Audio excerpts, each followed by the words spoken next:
Olá, hoje nós vamos começar o estudo do livro de Daniel.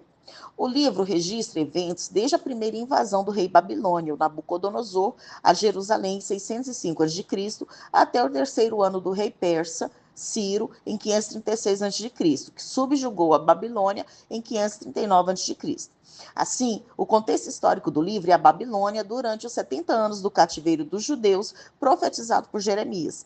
Daniel teria sido um adolescente quando os eventos do capítulo 1 começaram e devia ter quase 90 anos de idade quando recebeu as visões registradas nos capítulos 9 a 12.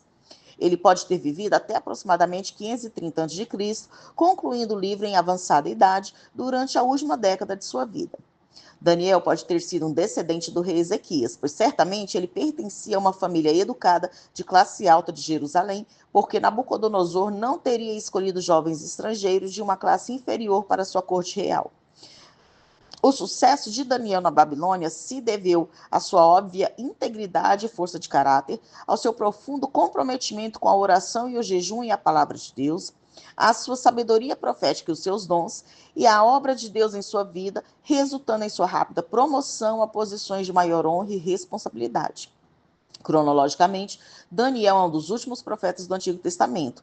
Na sequência de profetas na história do Antigo Testamento, somente Ageu, Zacarias e Malaquias vêm depois de Daniel. Embora vivessem durante o mesmo período, Daniel era mais jovem que Jeremias e provavelmente tinha a mesma idade que Ezequiel. Os textos e profecias de Daniel cumpriram dois propósitos principais: tranquilizar o povo de Deus, que estava em cativeiro no estrangeiro, assegurando-lhes que a sua situação atual não era o seu destino final, e transmitir ao povo de Deus, ao longo da história, as visões proféticas da soberania de Deus sobre as nações e o triunfo final do seu reino na terra. Esse duplo propósito é demonstrado por todo o livro nas vidas de Daniel e seus três amigos, Ananias, Misael e Azarias, também conhecidos como Sadraque, Mesaque e Abdinego, e exemplificado na mensagem e no ministério profético de Daniel. O livro declara a promessa de Deus de preservar, proteger e restaurar o seu povo da aliança. Esta promessa era tão assegurada quanto o futuro reino do Messias, que durará para sempre.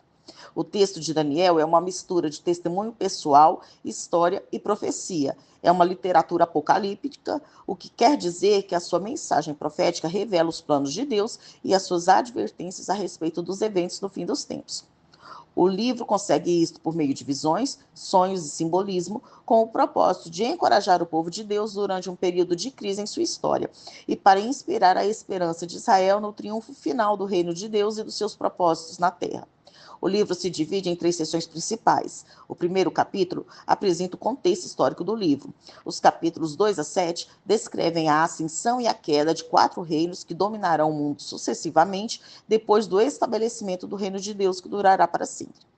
Estes capítulos enfatizam a soberania de Deus e seu envolvimento nos assuntos do povo e das nações. Nos capítulos 8 a 11, Daniel descreve revelações incomuns e encontros angelicais da parte de Deus a respeito do povo judeu sendo dominado por outras nações do futuro, do período de 70 semanas como tempo estabelecido por Deus para a completa conclusão da missão do Messias ao longo da história para o bem do povo judeu e da sua libertação final da perseguição e do sofrimento no fim dos tempos.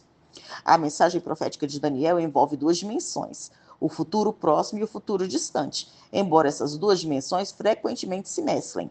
Em outras palavras, algumas das profecias têm dois significados e dizem respeito ao futuro próximo e também ao futuro distante. A partir da perspectiva que temos hoje, muitas das profecias de Daniel têm implicações em eventos passados e também em coisas que ainda irão acontecer. Por exemplo, nos capítulos 8 e 11, Daniel profetiza sobre o personagem que é um tipo de anticristo, que foi Antíoco Epifânio IV, o qual profanou o templo de Jerusalém em 168 a.C. Ao mesmo tempo, Daniel também profetizou sobre o anticristo do fim dos tempos. Este intercâmbio entre esses dois futuros, próximo e distante, é típico na profecia bíblica, mas é particularmente evidente no livro de Daniel.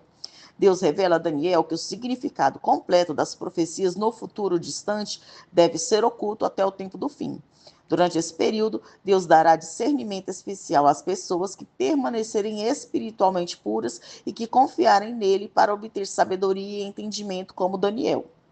A influência de Daniel no Novo Testamento vai muito além das 5 ou 6 vezes que seu livro é citado diretamente. Grande parte da história de Daniel e da sua profecia reaparece em alguma forma nos evangelhos, nas epístolas e no livro de Apocalipse. A profecia de Daniel a respeito do Messias que viria inclui uma descrição sua como a pedra gigantesca que esmagaria os reinos terrenos, o filho do homem que receberia glória, poder, autoridade em um reino eterno de Deus Pai, o Messias, o príncipe, que viria e então seria tirado. Daniel era um homem de profunda integridade, forte caráter, grande sabedoria profética e intenso compromisso com a oração. As vidas de Daniel e seus 3 amigos demonstram claramente o ensinamento do Novo Testamento a respeito da separação pessoal do pecado e da iniquidade do mundo. O seu exemplo incentiva todos os seguidores de Cristo a assumir uma posição firme ao lado de Deus, recusando-se a fazer concessões ao maligno ou a adorar qualquer coisa na vida acima do Deus excelso. Nós agora vamos começar a estudar os capítulos 1 a 3. Versículo 1 do capítulo 1. Embora Daniel tenha registrado estes eventos como ocorrendo no 3º ano de Jeoaquim, Jeremias escreveu que eles sucederam no 4º ano. Daniel provavelmente utilizou o sistema babilônico que não contava o ano da ascensão de um rei, ao passo que Jeremias empregou o sistema israelita de contagem que incluía o ano de ascensão. Versículo 2. Embora Nabucodonosor considerasse sua conquista de Judá como sendo uma vitória dos seus deuses, na perspectiva de Daniel, foi o Senhor quem entregou a Jeoaquim nas mãos dos babilônios. Nessa ocasião, Nabucodonosor levou utensílios da casa de Deus em cumprimento da predição de Isaías, quando Ezequias os mostrou ao rei babilônico um século antes. Versículo 3. Chefe dos eunucos é tradução literal, mas visto que eunuco veio a significar oficial real, provavelmente Aspenaz não era um eunuco, nem Daniel e seus amigos se tornaram eunucos. Versículo 4. A palavra hebraica para jovens aqui significa literalmente filhos ou meninos, e possivelmente se refere a adolescentes, numa boa estimativa por volta dos 15 anos de idade. A cultura e a língua dos caldeus provavelmente diz respeito a uma educação acadêmica em sumério, acádio e aramaico, e provavelmente incluía matemática, astronomia, história e ciência. Versículos 5 a 7. Nabucodonosor buscou integrar os exilados na cultura babilônica ao suprimir a religião e a identidade cultural deles e por fazê-los dependentes da corte. Por essa razão, os exilados receberam nomes ligados às divindades babilônicas em lugar dos nomes israelitas ligados ao Senhor Deus. Daniel, por exemplo, significa Deus é meu juiz, mas passou a ser chamado de Beltesazar, que significa Bel o proteja. Ananias significa Deus tem sido gracioso, porém ele foi chamado de Sadraque, que significa a ordem de Aco. Misael significa quem é o que Deus é, e passou a ser chamado de Mesaque, que significa quem é o que Aco é. E Azarias significa o Senhor tem ajudado, e passou a ser chamado de Abidnego, que significa servo de Nebo. Versículo 8. Daniel decidiu não se contaminar com a dieta que incluía comer carne de cavalo e de porco ou beber vinho que tinha sido oferecido a deuses babilônios. Versículos 9 a 16. Deus concedeu a Daniel misericórdia junto a seus raptores e o cozinheiro-chefe atendeu o pedido deles por uma dieta especial. Ao final do período de teste, Daniel e seus amigos estavam com aparência melhor do que aqueles que haviam ingerido uma dieta hipercalórica. Esse fato confirmou que a misericórdia de Deus estava sobre eles. O fato de Daniel e seus amigos parecerem melhores e estarem mais saudáveis não é um aval bíblico ao vegetarianismo. Antes, Deus, em sua providência, os tornou saudáveis e fortes. Versículo 17. A bênção divina não se limitou ao bem-estar físico, mas incluiu igualmente um desenvolvimento intelectual notável durante seus 3 anos de educação babilônica. Versículos 18 a 20. Passados os 3 anos de ensino aos jovens hebreus, eles foram levados ao rei. Nabucodonosor incluiu Daniel e seus amigos em seu grupo de conselheiros, que continha muitos magos e encantadores. Estes eram astrólogos que afirmavam ser capazes de predizer o futuro através de práticas ocultas. Eram mestres em comunicar sua mensagem de modo que esta parecesse competente, vinda diretamente dos deuses. Mas, além de conhecimento, Daniel e seus 3 amigos tinham sabedoria e discernimento dados por Deus. Assim, o rei estava bem mais satisfeito com eles do que com seus magos e encantadores. Versículo 21. Daniel viu o fim do exílio, tendo vivido até 539 a.C., quando Ciro conquistou a Babilônia. A fidelidade de Deus provou-se suficiente para Daniel ao longo dos 70 anos de seu exílio. Reis babilônios surgiram e desapareceram, e os babilônios foram substituídos como potência mundial dominante pelo rei medo-persa Ciro, mas Deus sustentou seu servo fiel. Agora nós vamos estudar o capítulo 2. Versículos 1 a 6 do capítulo 2. Os sonhos eram considerados mensagens dos deuses e esperava-se que os astrólogos os interpretassem. Normalmente, os astrólogos podiam dar algum tipo de interpretação desde que o sonho lhes fosse declarado. Nesta ocasião, entretanto, Nabucodonosor ordenou que lhe declarassem tanto a interpretação como o próprio sonho. De maneira astuciosa, o rei não contou o seu sonho, embora se lembrasse dele, a fim de testar seus sábios. Ele estava ansioso por ouvir uma interpretação direta sem trapaça. Deus enviou a Nabucodonosor uma série de sonhos com mensagens proféticas que somente poderiam ser reveladas e entendidas por um servo de Deus. Visto que os astrólogos eram provenientes de contextos raciais variados, eles se comunicavam em aramaico, o idioma mais compreendido da época. O nome caldeus inicialmente se referia a uma parte do Império Babilônico, mas o termo passou a descrever um grupo especial conhecido por sua especialidade na tradição mágica e interpretação de sonhos.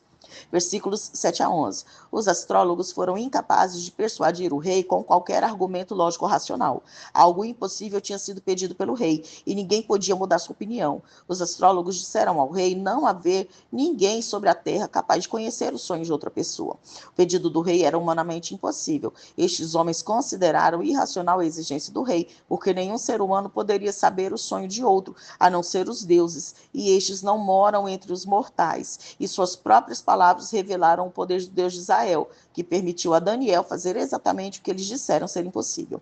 Versículos 12 e 13. Sábios é um termo geral para todos os conselheiros do rei, que geralmente obtinham seu conhecimento por meio de práticas ocultas. Daniel e os seus companheiros estavam sujeitos à execução porque faziam parte da classe dos sábios, mas eles não tinham participado das discussões com o rei. Versículos 14 e 15. Com uma fé impressionante, Daniel solicita a Arioque uma audiência com o rei para revelar o sonho e sua interpretação, mesmo antes de Deus ter lhe revelado o sonho. Versículos 16 a 18. Daniel estava em um momento crítico. Imagine dirigir-se a uma reunião com um rei poderoso e temperamental que furiosamente ordenou a sua morte. Daniel não voltou atrás com medo, mas confiantemente creu que Deus poderia dizer-lhe tudo que o rei queria saber. Quando o rei concedeu um tempo para Daniel encontrar a resposta, este reuniu seus 3 amigos para orar. Versículos 19 a 23. Diferentemente dos deuses dos adivinhos babilônios, o Deus de Daniel era capaz e estava disposto a revelar tamanho mistério a seus servos. Quando Deus respondeu sua oração, Daniel louvou e agradeceu ao Senhor por sua sabedoria e poder antes que fosse ver o rei Nabucodonosor. O cântico de louvor de Daniel afirma que Deus é soberano sobre as questões políticas da humanidade, porque ele remove os reis e estabelece os reis. Também declara que somente Deus é capaz de conceder revelação ao dar sabedoria aos sábios e revelar o profundo e o escondido, até mesmo o assunto do rei que deixou os sábios perplexos. Versículos 24 a 28. Arioque estava ansioso para reivindicar o crédito por ter encontrado um intérprete para o sonho do rei. Daniel, entretanto, teve o cuidado de render a Deus todo o crédito pela revelação do mistério. Ele foi capaz de interpretá-lo não por causa de sua própria sabedoria, mas somente porque há um Deus no céu que revela os mistérios. A declaração de Daniel contrasta a capacidade dele com a incapacidade de quaisquer sábios, magos ou encantadores pagãos de saber os mistérios sobre o que o rei sonhou e o que o sonho previa. Versículos 29 a 35. Daniel não acreditou a si mesmo a revelação do sonho, nem proclamou nenhuma superioridade sobre os outros sábios. Deus revelou a interpretação do sonho para que Nabucodonosor soubesse que esse grande Deus controlava os acontecimentos futuros e para que o rei estivesse ciente do que estava por vir. Daniel começa a relatar o conteúdo do sonho, que realmente é uma visão do curso da história do mundo, com seus impérios. Há uma diminuição progressiva no valor dos materiais na imagem, da cabeça para os pés. Versículos 36 a 45. Daniel interpretou as partes da grande estátua como representando 4 impérios em sucessão histórica. A cabeça representava o reino da Babilônia, que foi de 605 a 539 a.C. O peito e os braços da estátua simbolizavam o Império Medo-Persa, que foi de 539 a.C. a 331 a.C. O ventre e os quadris representavam o Império Grego, que perdurou de 331 a.C. a 146 a.C.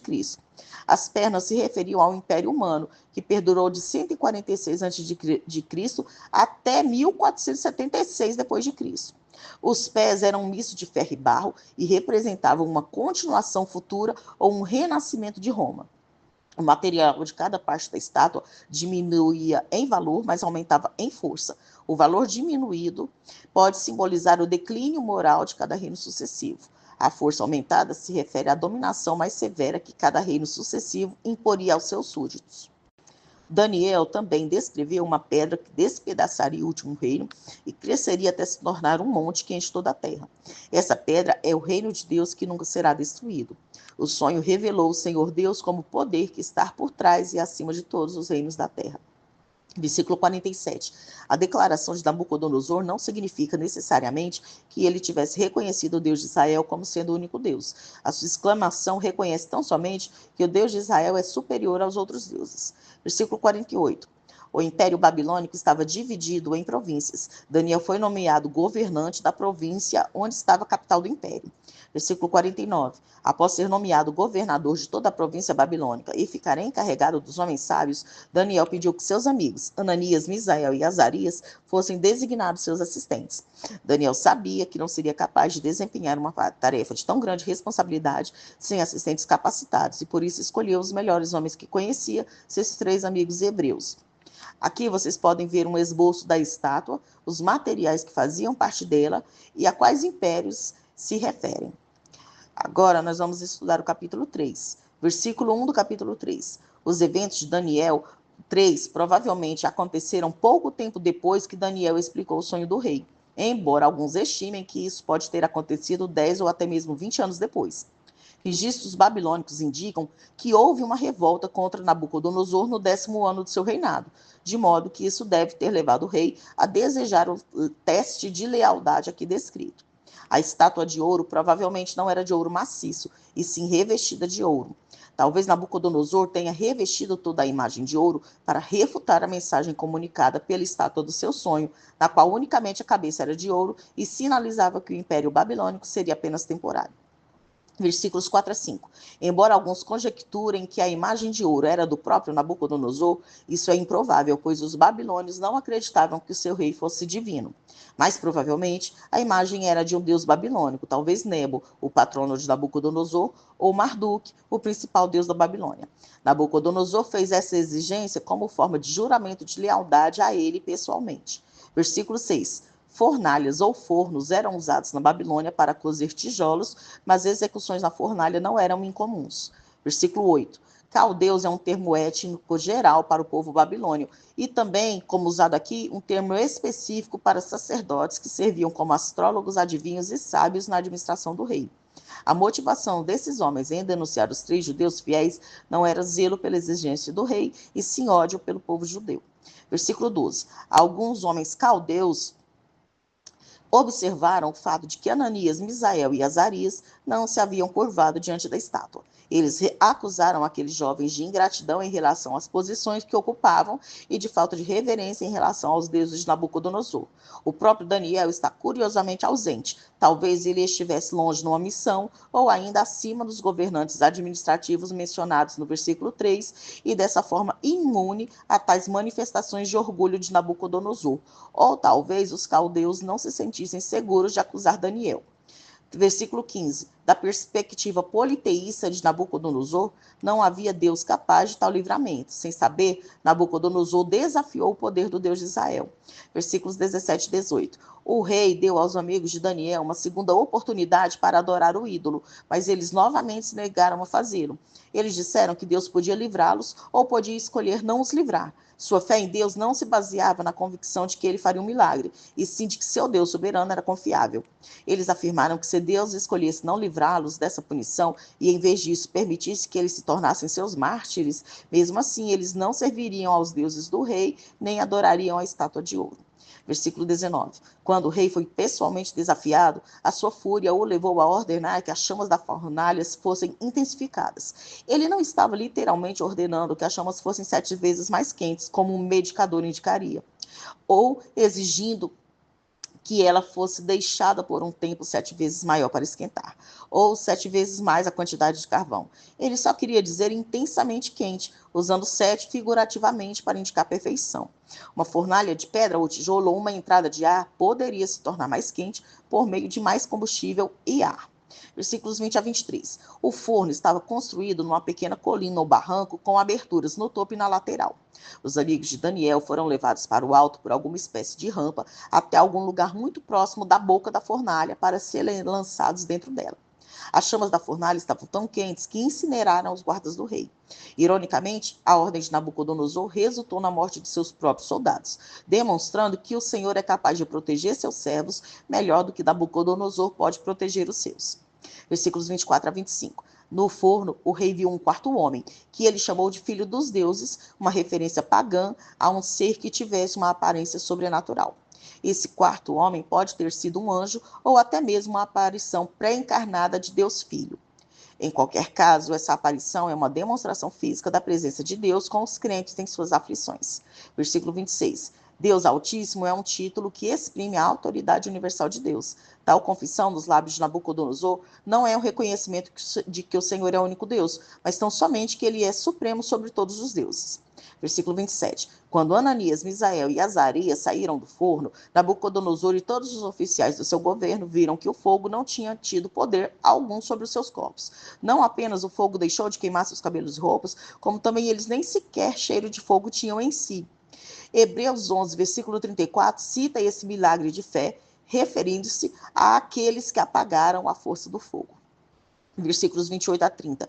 Depois que Sadraque, Mesaque e Abidnego foram poupados, Nabucodonosor viu que o Deus de Israel era bem maior do que todos os outros deuses. Mesmo assim, ele continuou sendo um adorador de vários deuses, não atingindo uma devoção plena ao único Deus verdadeiro. Mas o Senhor honrou seus servos, fazendo com que Nabucodonosor os honrasse. Nós terminamos aqui o estudo dos capítulos 1 a 3 do livro de Daniel.